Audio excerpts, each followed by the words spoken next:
Olá, mulheres queridas.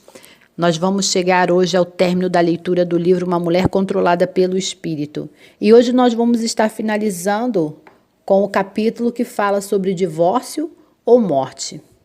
E uma das experiências mais terríveis que uma mulher pode enfrentar na vida é a morte do marido. Depois dessa é a do divórcio. Numa lista de 43 exemplos, a morte de um cônjuge é a de mais elevado índice, contando 100 pontos nessa escala. Em segundo lugar vem o divórcio. Mas mais relevante que a intensidade da crise é a atitude mental com que cada indivíduo a encara. Quando uma mulher enfrenta tais acontecimentos com coragem e esperança, provindas do Pai Celestial, ela superará os problemas da vida. Já chorei, orei, procurei simpatizar com pessoas que passaram por tais experiências. Em preparação para escrever este capítulo, li todos os livros e artigos de revistas que abordavam o assunto que pude encontrar. O que aprendi foi que há esperança para a mulher que estiver disposta a desviar os olhos de si mesma e fixá-los no Senhor Jesus para obter força e auxílio. Salmo 46:1 vai dizer: Deus é o nosso refúgio e fortaleza, socorro bem presente nas tribulações. As mulheres viúvas ou divorciadas têm mais altos e baixos do que qualquer outra classe de indivíduo. Sua vida é uma verdadeira montanha-russa. Mas Deus providenciou um recurso pelo qual elas podem manter a vida em ordem. Ele exerce uma influência estabilizadora. Trata-se da renovação do homem interior, uma renovação de minuto a minuto, uma renovação diária, uma comunhão constante com o Pai. Se você é divorciada, saiba que você não está sozinha. Recentemente, um centro de estudo sobre o casamento revelou as últimas estatísticas do divórcio nos Estados Unidos. Entre pessoas de 30 anos, de cada 3 casamentos, um terminou em divórcio. Em 21% dos casamentos, os 2 cônjuges, ou pelo menos um, já foram divorciados antes. Entre 6 crianças, uma perderá um dos pais por divórcio, quando atingir a idade de 18 anos. No ano de 1975, pela primeira vez na história dos Estados Unidos, o número de divórcios ultrapassou a casa de 1 milhão. Esses dados poderiam ser multiplicados, mas não há necessidade, já que a maioria das pessoas já está bem ciente dessas sempre crescentes estratégias que ocorrem em nossa sociedade hoje e acabam sendo trágicas. O que precisamos aprender é a resolver os problemas que advêm da separação dos casais. Durante os dias que precedem a decisão do juiz, haverá emoções conturbadas pela cólera e mágoa. Cólera porque a pessoa se sente que alguém a defraudou e abusou dela. Amargura, mágoa, porque se ressente da circunstância em que se encontra e não consegue fazer com que elas corram de modo como deseja. Isso só pode ser remediado com a oração, pedindo ao Senhor que nos conceda um espírito perdoador. Temos que seguir as instruções que nos são dadas em Efésios 4, 30 a 32, para que a gente não entristeça o Espírito Santo. Toda amargura, cólera tem que ser afastada de nós. É nos ordenado que sejamos bons uns para com os outros, perdoando-os mutuamente como Deus nos perdoou. Se Deus pode perdoar os 2 cônjuges, então certamente nós também podemos. Esse período de cólera e amargura é seguido por um sentimento de rejeição e senso de culpa. Sentimos rejeitados porque alguém que anteriormente amávamos tanto que o seguimos no altar, agora nos magoa e rejeita, ou por causa de outra pessoa, ou para viver sozinho. É possível que nos sintamos culpados por não termos agido diferentemente, quando ainda havia possibilidade das coisas se acertarem, ou porque não quisemos fazer novas tentativas.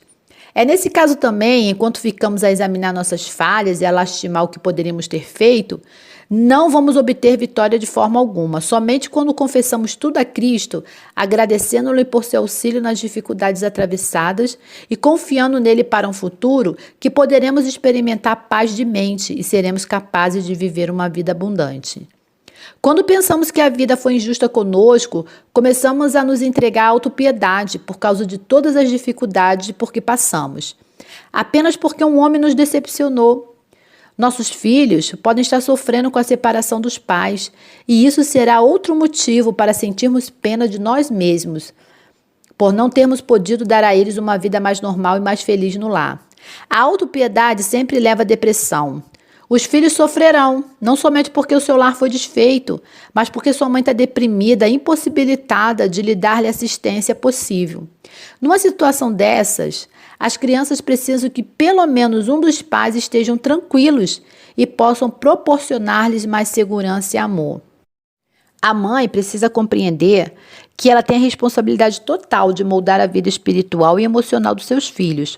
Portanto, ela precisa desviar os olhos de si mesma e examinar os problemas de seus filhos. Algum tempo atrás, uma jovem senhora narrou-me o seguinte fato. Seu marido divorciava-se dela por causa de outra mulher. Ela ficou sozinha para criar 2 filhos. Ele mudou-se para outro estado e passava meses sem ver os garotos. Em certa ocasião em que ele visitava a cidade onde morava, telefonou para ela para saber se poderia visitar os filhos. Ela resolveu andar uma segunda milha, preparou um jantar para ele a fim de que pudesse ter um contato mais longo. Durante a visita, ela notou que ele fitava os olhos em um quadro que estava na parede, que estava escrito: "Honra teu pai e tua mãe". Ele perguntou a ela: "Meus filhos devem me odiar?" Rapidamente ela respondeu: "Pelo contrário, eles oram por você todas as noites antes de se deitar e agradece a Deus pelo seu pai. Nunca lhe falei de nenhum dos nossos problemas", disse ela ao marido. "Ele simplesmente não sabe porque não vem o pai com mais frequência." Esta sábia mulher havia aprendido logo no início do período da separação que mais importante do que seus próprios problemas era a necessidade que os filhos tinham de ter uma vida normal, o mais normal que ela pudesse proporcionar-lhes. Ela descobriu depois que ao proporcionar aos filhos uma satisfação e paz de espírito, ela encontrava também a sua razão de viver. Essa família recebeu consolo que proveio de um altruístico coração de mãe e de seu espírito de gratidão. Para superar os sentimentos de autopiedade e depressão, a mulher divorciada precisa aprender a ter um coração grato. 1 Tessalonicenses 5,18 vai dizer: "Em tudo dai graça, porque essa é a vontade de Deus, e não há outra possibilidade de alguém possuir um espírito de gratidão estando deprimido." Teremos que aceitar muitas coisas pela fé, mas a Bíblia nos instrui que ao darmos graças em tudo, Deus será conosco. E depois vem o terrível sentimento de solidão que domina a pessoa depois que o juiz pronuncia a sentença final: divórcio homologado. A mulher que era excessivamente dependente do marido agora se sentirá terrivelmente sozinha com a ausência dele. Já vi mulheres que entraram em pânico por causa da sua incapacidade de enfrentar problemas triviais, como um copo de leite que azedou, um cachorro latindo sem parar. Em muitos casos, seu senso de valor próprio estava tão concentrado no marido que, sem ele, ela perdeu todo o incentivo para viver. Uma senhora que conheço recorreu ao álcool e às drogas depois que o marido a abandonou. Sentira que foi um fracasso total na sua vida e não conseguiu encarar a realidade. Tentou suicídio, mas até nisso também ela fracassou. E a imagem que ela tinha de si própria era tão negativa que quase a destruiu. A mulher que tem brio, ela conseguirá se erguer da solidão e se dedicar a atividades que a levarão a sentir-se mais útil e lhe darão um objetivo para a vida. Como é que a mulher consegue melhorar sua imagem própria? Primeiramente, deve observar as instruções de Romanos 12:3, que diz assim: "Não pense de si mesmo além do que convém. Antes, pense com moderação segundo a medida de fé que Deus repartiu a cada um." Se tivermos Cristo vivendo dentro de nós, então teremos uma base para nos apreciarmos. É aquele conceito que diz: não mais eu, mas Cristo vive em mim, que nos torna pessoas de valor. Veja a si mesmo como uma obra essencial, especial e única das mãos de Deus e agradeça pelo que Ele vai realizar na sua vida no futuro. Haverá decepção quando os amigos deixarem de te ajudar. Haverá pessoas com problemas matrimoniais que se voltarão para você pensando que você está plenamente realizada, que você é livre, é independente. Por outro lado, haverá algumas que pensarão: ela recebeu o que merecia. Infelizmente, algumas pessoas são mais prontas para criticar e condenar do que auxiliar.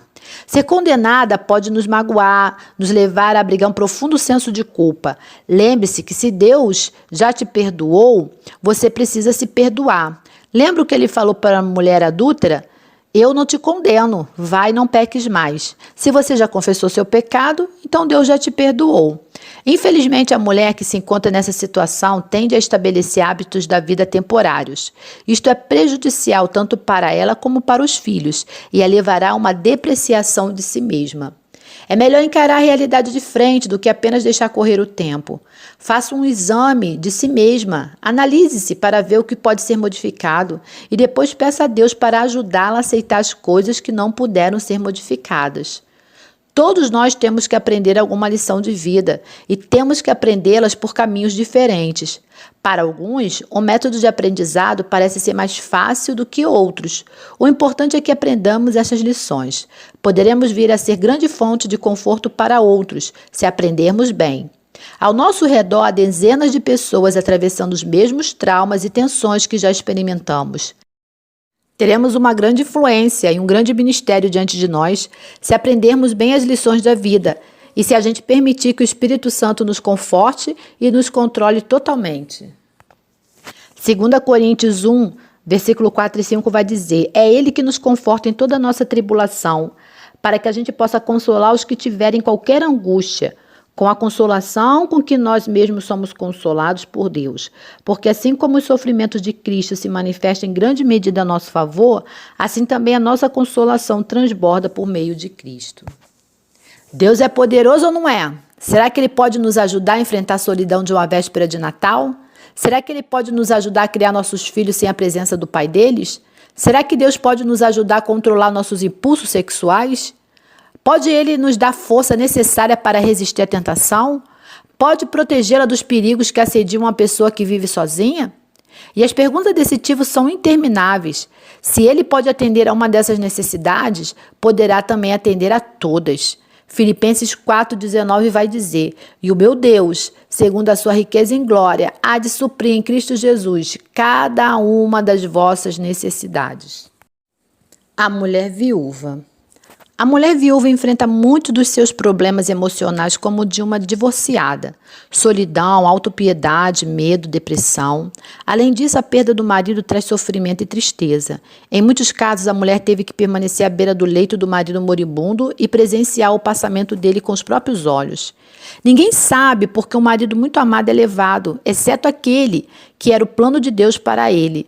Tais fatos estão fora do nosso entendimento, por isso precisamos confiar no Pai Celeste quanto ao futuro. A viúva recebe auxílio e a simpatia de todos para si e os filhos, pois a maioria das pessoas sente como se ela tivesse recebido um grande golpe. Além disso, ela não tem que enfrentar um sentimento de rejeição e culpa, como acontece com a divorciada. Entretanto, se ela continuar a concentrar-se em si mesma e em seus problemas, acabará adotando uma atitude de autopiedade. A mulher viúva deve tomar muito cuidado ao começar um novo namoro. Muitas vezes os homens se sentem um pouco mais livres, desinibidos, quando estão junto de uma mulher que já foi casada. Já que ela não é mais virgem, eles tendem a pensar que ela não terá muito a que se sacrificar e vai se permitir ter relações sexuais com quem quer que seja. Pensam também que, como ela já experimentou do sexo e talvez tenha cultivado certo apetite sexual, que eles estariam prestando um favor se ele se envolvesse com ela fisicamente. A mulher viúva não é obrigada a sacrificar suas convicções morais a fim de gozar da companhia de outros ou casar-se novamente. Deus honra a que tem coragem de permanecer firme e não relaxar em suas convicções. Não sacrifique os valores permanentes no altar do imediatismo. A solidão da viuvez também é muito triste, já que a pessoa foi separada do seu ser amado. Várias mulheres nessa situação já me confiaram que o pior momento é logo após o crepúsculo. Existem muitos modos de enfrentar essa situação. Um deles é planejar uma atividade especial para aquela hora, de modo que a pessoa esteja sempre na expectativa de alguma coisa a fazer em um futuro imediato. Não é pecado sentir solidão, nem é sinal de fraqueza. Deus nos criou com a necessidade da companhia humana. Também nos criou sua imagem. Temos necessidade de manter comunhão com Ele. Está certo buscarmos a comunhão com Deus e a companhia de outras pessoas. O importante é conservar as duas coisas bem equilibradas e não abandonar uma pela outra. Uma solidão prolongada revelará que estamos com deficiência em um desses impulsos que Deus nos concedeu, ou até nos dois. Acontece às vezes que casais bem intencionados tentam incluir em suas atividades sociais mulheres que ficaram sozinhas ou que pelo divórcio ou até mesmo pela morte do marido. E, em geral, isto faz com que elas se sintam ainda mais solitárias, já que todos que a rodeiam têm um companheiro, e ela volta para casa sozinha, para um lar vazio. As pessoas casadas que têm convidado mulheres solteiras ou viúvas para suas reuniões sociais fariam melhor se convidasse duas delas, pois assim não haveria perigo de, convidando uma só, ela via se sentir-se como uma pessoa que está sobrando. Certa mulher que passou por uma situação dessa disse-me que ficava tão frustrada e transtornada quando seus amigos a incluíam em seus planos que ela começou a recusar qualquer tipo de convite para sair. Ela queria frequentar reuniões sociais, mas sempre que visitava os amigos, saía tão triste e deprimida que achava que não valia a pena. Foi então que conheceu outra senhora que estava passando pelo mesmo problema. Tornaram-se amigas, começaram a aceitar convites para irem juntas a lugares e, em vez de cada uma ir sozinha, começaram a passar a irem juntas. Depois conheceram outras mulheres que estavam sozinhas também, passaram a incluí-las em seus programas. E dentro em pouco, aquelas duas mulheres formavam um núcleo de um grupo de senhoras que se reuniam para inúmeras atividades.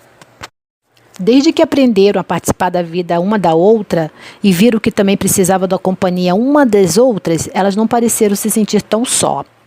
Durante muitos anos mantivemos boa amizade com um casal que tinha duas filhas. Notávamos que o marido era a fonte de energia da família, conduzia seus familiares, formava um lar cristocêntrico. Mas de repente a esposa recebeu um rude golpe. O marido sofreu um ataque cardíaco e após um curto período da enfermidade o Senhor o levou. Aquela senhora fora tão independente do marido que não sabia conduzir bem o seu lar. Havia algumas decisões para serem tomadas, decisões essas com as quais ela nunca havia se defrontado. As filhas precisavam apoiá-la, mas ela não tinha nem força nem segurança nessas circunstâncias, mas ela começou a desfalecer. Parecia que seu universo ruía. Sua insegurança, seus temores, sua tristeza fizeram com que se afastasse dos amigos. Agora precisava deles mais do que nunca, mas procurou mantê-los fora da sua vida. A solidão tomou conta dela, sua autoestima estava diminuindo mais e mais. Seu desejo da companhia pelos outros, que é um impulso dado por Deus, foi ficando desequilibrado. Ao separar-se da comunhão de outras pessoas, ela estava perdendo a comunhão com Deus. Foi triste ver aquela família desintegrar-se bem diante dos nossos olhos, mas depois de muita oração e de insistência por parte dos amigos, estes conseguiram atraí-la para fora de si mesma. O processo foi lento, mas parece que ao reatar o relacionamento com os amigos, trouxe-lhe um crescimento espiritual e uma nova comunhão com Cristo. João 10,10 diz: eu vim para que tenham vida e tenham em abundância. O Senhor Jesus promete uma vida mais abundante a todos os que forem a Ele e permitirem que o Espírito Santo tome o controle da sua vida mal baratada e confusa. Isso se aplica também às mulheres que perderam seu marido. No serviço cristão existe lugar para toda mulher, qualquer que seja o seu temperamento, qualquer que seja a dificuldade que tenha passado. Uma mulher vai dizer: eu nunca conseguiria fazer isso sozinha. É a resposta dada por muitas mulheres que realmente pensam que não conseguirão realizar determinados serviços para Deus. Na maioria dos casos, elas interiormente desejariam poder trabalhar para o Senhor. É certo que algumas nunca serão pianistas, outras nunca poderão cantar solos, nem mesmo cantar no coro. Algumas nunca conseguirão ensinar em uma classe de escola dominical, mas a maioria das pessoas é muito precipitada em responder que não é capaz de fazer determinado trabalho, sem ao menos consultar ao Pai Celestial para saber o que Ele deseja que ela faça. Cada temperamento possui suas fraquezas naturais com relação ao serviço cristão, mas quando o Espírito Santo controla a nossa vida, podemos dizer: tudo posso naquele que me fortalece. Deixemos que Cristo decida qual é o tudo para cada uma de nós. É importante que cada crente tenha uma parte no ministério para que sejamos obedientes e realizados espiritualmente falando. Quando nos apropriamos das ricas bênçãos que Deus tem para nós através da palavra, mais do que nunca nos tornamos bênção para a vida dos outros. Ficamos espiritualmente fortes. Deus promete capacitar-nos para a obra que demonstrarmos uma disposição de espírito e um coração consagrado. A mulher melancólica nunca se apresentará voluntariamente para um serviço, a menos que seja motivada pelo Espírito Santo. Entretanto, se ela for um pouco sanguínea, poderá oferecer-se e mais tarde vir a arrepender-se de tê-lo feito. O conceito que tem de si própria é bastante deficiente, sua natureza pessimista geralmente a leva a se sentir incapaz de realizar qualquer coisa. Por causa disso, ela provavelmente se sentirá mais à vontade trabalhando com crianças, em vez de pessoas da sua faixa etária, porque as crianças a aceitarão como é, enquanto os outros talvez pensem que ela é incapaz para o serviço. Como o melancólico geralmente é uma pessoa bem dotada e tem pendores artísticos, é provável que possua talento musical, mas relutará para pô-lo em prática. O que ela fizer nunca estará à altura das suas próprias exigências, mesmo depois de horas e horas de prática. Será melhor também não colocá-la numa posição em que seja obrigada a lidar com estranhos, já que isso a leva a afastar-se e sentir-se infeliz em seu trabalho. Ela vive no mundo próprio, por isso não daria uma boa conselheira. Quanto ao lado positivo, ela é bem capacitada para trabalhos em que tenha que fazer registros ou serviços longamente detalhados. Portanto, ela pode sair-se muito bem em cargos como de secretária da escola dominical ou de tesouraria da igreja.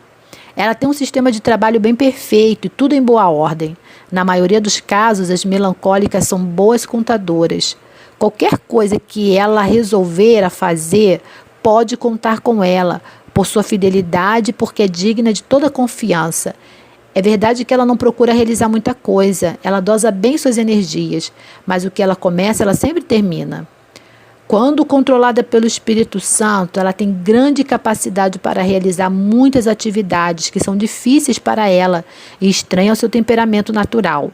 Tenho visto muitas mulheres melancólicas controladas pelo espírito tornarem-se expansivas e tão autoconfiantes que quase não pareciam mais a mesma pessoa. A mulher fleumática é outra que não entrará no serviço a menos que insista com ela. Geralmente, essa mulher se satisfaz em uma mera espectadora, ao invés de participante ativa. Mas se ela se sentir motivada e incentivada, podemos esperar que realize um ótimo trabalho. Sua natureza persistente, digna de confiança, torna-a uma pessoa agradável para o convívio no trabalho. Como é paciente, meiga, de fácil convivência, ela se adapta muito ao trabalho com crianças. Os pequenos logo percebem seu espírito genuinamente bondoso, se apegam a ela prontamente. Ela tem potencial para tornar-se uma boa professora. É melhor não confiar a ela serviços de urgência. Ela sempre realiza um trabalho excelente, mas é reconhecidamente lenta, pois trabalha com muita cautela para fazer um serviço perfeito. Ela consegue trabalhar bem sob tensão, contudo, não gosta de encontrar-se em tal situação. Por natureza, ela não se envolve com muitas pessoas, por isso, pode fazer com que pareça sempre desinteressada para os outros problemas. Mas como possui um espírito calmo e uma grande capacidade de permanecer imparcial ao considerar-se os dois ângulos de um problema, ela pode tornar-se uma boa conselheira. O mesmo que já dissemos para a mulher melancólica, dizemos para a mulher fleumática. O Espírito Santo pode capacitá-la para realizar muitas atividades. Mas é preciso que ela esteja disposta a ser controlada pelo Espírito Santo. A mulher colérica é muito diferente da fleumática e da melancólica, as quais têm problemas com o conceito que fazem de si mesma. A mulher colérica tem excesso de autoconfiança e uma elevada opinião de si mesma. Por causa disso, ela geralmente só participa de atividades em que ela seja a dirigente ou esteja no pleno controle de tudo. A incompetência dos outros a irrita ao ponto de preferir fazer todo o trabalho sozinha. Sua capacidade de organizar e promover eventos dá um resultado e uma grande produtividade. A oposição que porventura venha a sofrer não a esmurece. Pelo contrário, isso torna um trabalho ou um ministério mais incentivado, um fator de estímulo para ela. Em geral, ela não estará interessada em trabalhar como conselheira, pois não tem tempo nem interesse nos problemas dos outros. Provavelmente ficaria muito impaciente com as fraquezas daqueles a quem ela aconselha. Será melhor também não colocá-la no departamento de crianças, devido ao seu temperamento explosivo e à sua impaciência. Ela não conseguirá tolerar condições necessárias ao trabalho com as crianças. Ela é altamente capacitada para dirigir uma comissão ou departamento da igreja. Algumas pessoas podem considerar sua orientação um pouco ditatória, mas se este for o caso, isso se dá por conta do seu forte desejo de atingir os alvos propostos e a sua muita energia. Para alcançar esses objetivos, pode acontecer de ela pisar em algumas pessoas.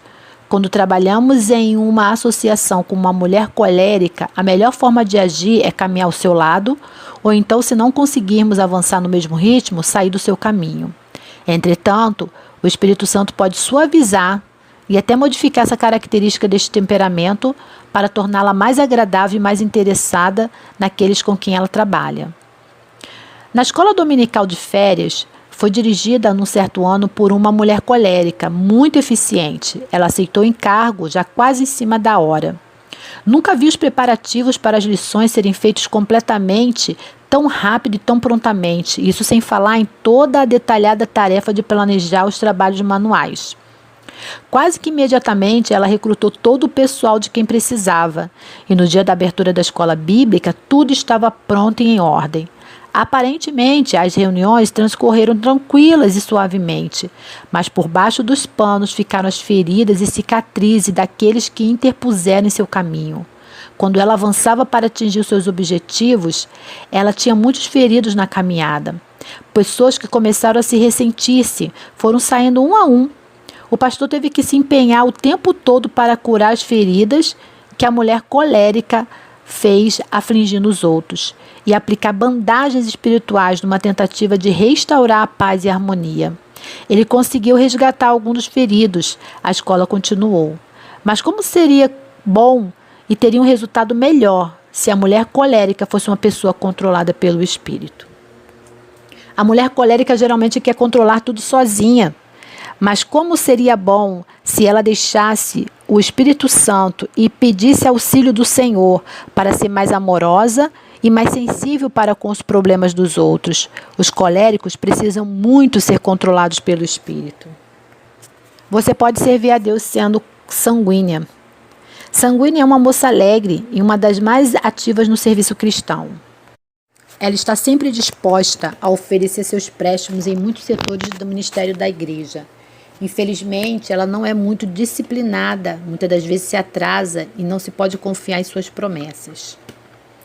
Seu aconselhamento também não é muito sábio, tampouco, já que é sempre muito apressada em dar conselho antes de considerar todas as facetas do problema. É difícil para ela achar-se à frente de um trabalho qualquer, pois é desorganizada. Geralmente as sanguíneas são ineficientes. Sabe-se que ela comete muitos erros e erros graves, mas como a maioria das pessoas a ama, todos se dispõem a ignorar muito desses seus erros. Isto se dá por causa da sua maneira de ser tão simpática. Além disso, ela geralmente toma o partido daquele que a procura e a quem ouve no momento. Isso faz com que algumas das pessoas se sintam atraídas por ela. O Espírito Santo tem muita coisa a oferecer à mulher sanguínea no sentido da autodisciplina, pois a disposição de trabalhar ela já possui. Seu problema é tornar-se uma pessoa mais digna de crédito. Todos nós já vimos pessoas eficientes perder esse valor, porque não se podia confiar nela. A mulher sanguínea, ela precisa do auxílio do Espírito Santo em sua vida para que ele a torne mais disciplinada e mais digna de confiança. Toda e qualquer mulher pode servir a Deus, podemos dizer como Paulo em Efésios 3, versículos 7 e 8, do qual eu fui constituído ministro, quer seja professor, regente do coral ou qualquer outro serviço para o qual Deus nos chamou, conforme o dom da graça de Deus a mim concedida, segundo a força operante no seu poder.